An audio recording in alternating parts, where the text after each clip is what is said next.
Landlord is jealous of my income. Raises my rent $500. I screw him years later for $20,000. TLDR is the same as the title, Landlord is jealous of my income.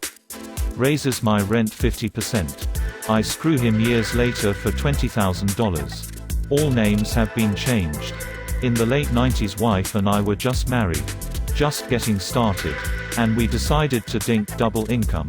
No kids, it for a few years to save up for a down payment on a house. The dot-com bubble was still rising and I was a newly minted software developer. I had an entry-level job for a while and then got recruited to a new city and a new job that paid 3x what I was making before. It was an offer too good to pass up. I ran the numbers and it was a no-brainer, by living frugally and saving my entire salary. Living off just her income. We would easily have enough in a year to put 20% down payment on a new house. We rented an apartment in the new city that was listed for $950 per mo. The landlord was a real estate agent who owned a 2-bedroom condo as an investment property. Let's call him Hank Wazowski. Hank was a thin, grey, no-nonsense guy. He was pleasant enough, but perfunctory, dry, and had no sense of humor. He made a point of explaining that under no circumstances was he responsible for maintaining the garbage disposal and that it was not included in the rental agreement and he would not be responsible for fixing it were it to break. Okay. He seemed slightly amused by us. A clueless, young, newlywed couple, but I could tell he wanted to rent to us because we were very obviously a safe choice as renters. We filled out the rental agreement and the credit check. And this is where my troubles began.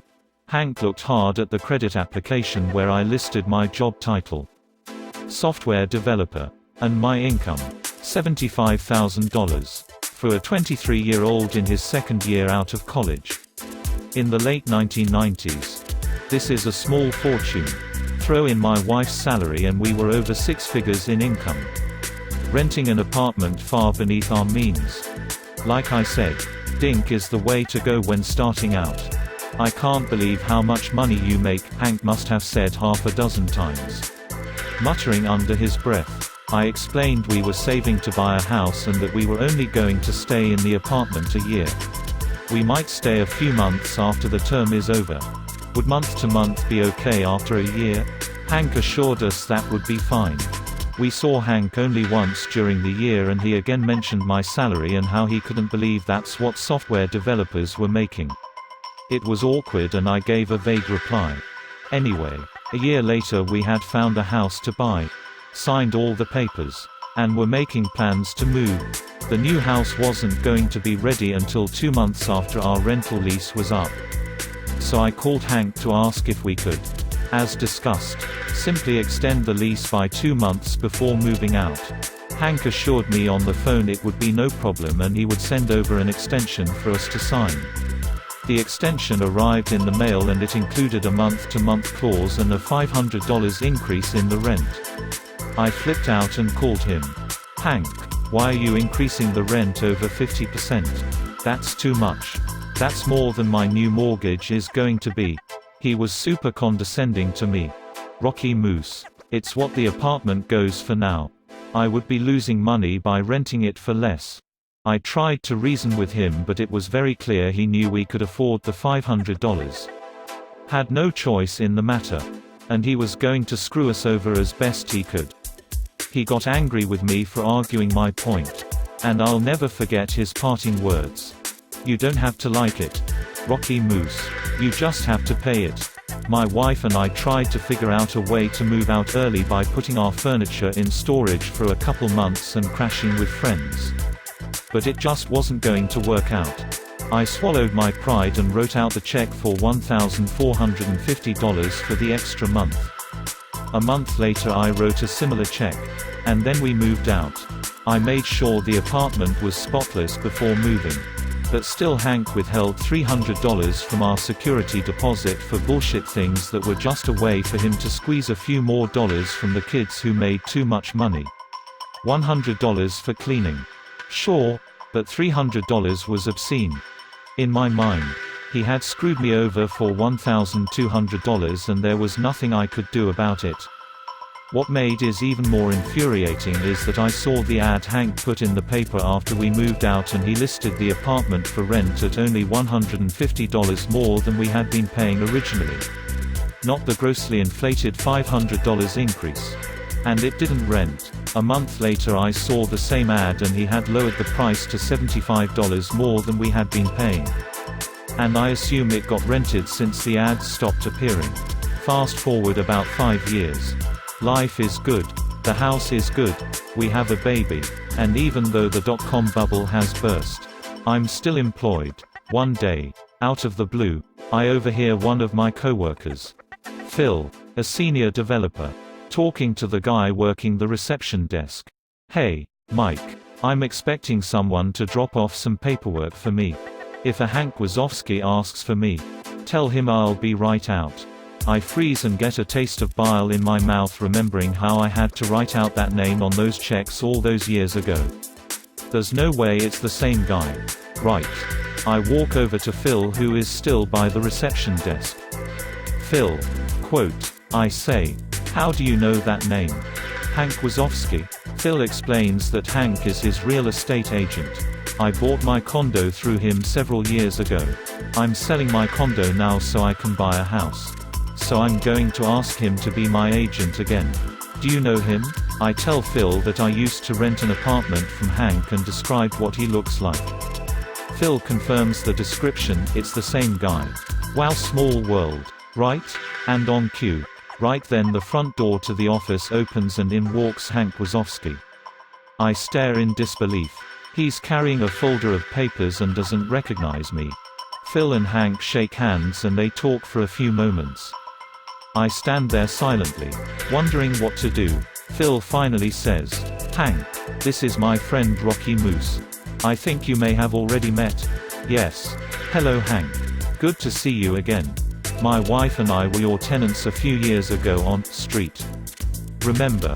The software developer who rented for a year saving to buy a house. Well, this is where I work. Here. With Phil." Hank's eyes indicate he now remembers me. And he's starting to put it all together. We shake hands and he says yes. Of course he remembers and asks how we are doing. "Oh, we're just fine. Thanks for asking." Phil says that you're his real estate agent. Small world. Isn't it? Hanks nods pleasantly. He still doesn't remember the details of our last conversation. I do some quick math in my head. This is the early, mid-2000s. The real estate market is very strong and easy money for any agent. The crash of 2008 is still a few years in the future. I start to think out loud. Selling the condo for around $150 to $200,000. And you're looking at houses in the $500,000 range. So that's $650 to $700,000 in total transactions. An agent getting 3% on the sale and the purchase is getting around $20,000 for his trouble. That's a good commission for the agent. Isn't it? Hank's eyes flash and I can tell he remembers everything about me now. Phil is surprised at my passive-aggressive tone. I am enjoying the uncomfortable silence. Hank deflects my question, saying it's complicated, and tells Phil to send back the papers as soon as possible. He shakes hands with Phil, looks at me, nods, and goes to leave. "It was really good to see you again, Hank," I call behind him. He exits the building. As the door is still shutting, I say a bit too loudly, so that Hank can hear, "Phil, don't sign anything just yet. I have a story to tell you." Phil looks at me and says, "Rocky, what the hell was that all about?" He looks pissed and confused at my behavior. I tell Phil the whole story. The rent. The $500 increase. The security deposit. You don't have to like it. You just have to pay it. Everything. "Phil, you can't use this guy to sell your condo and buy a house.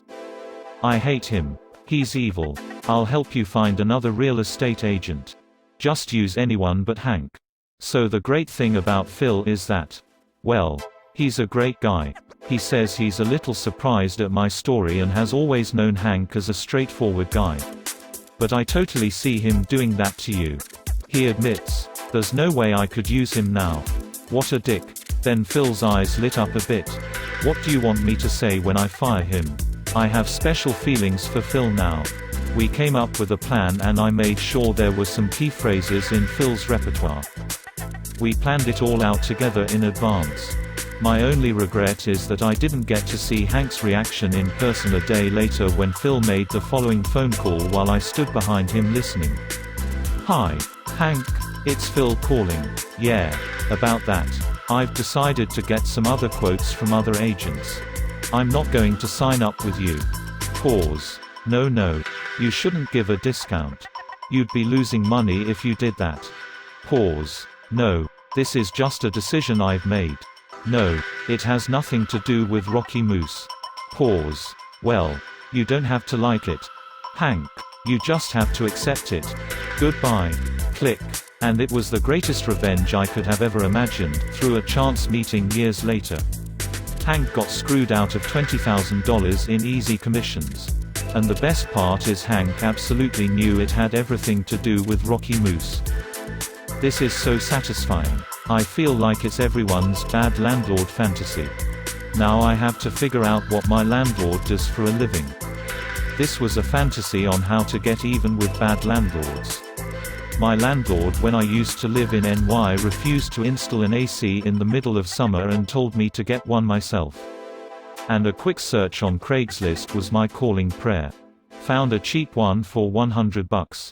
And she hiked up my rent $200 extra and told me I needed to pay $50 for electricity, which was to be included in rent of $1,000.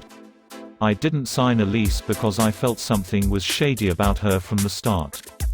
Needless to say, I found a different apartment the next month. The only question I have is how did you manage to walk around the office with a huge justice boner for the rest of the day without offending anyone? I stumbled upon this subreddit a few days ago and said justice boner has been repopping ever since in anticipation of writing down this story. So glad I got to share it.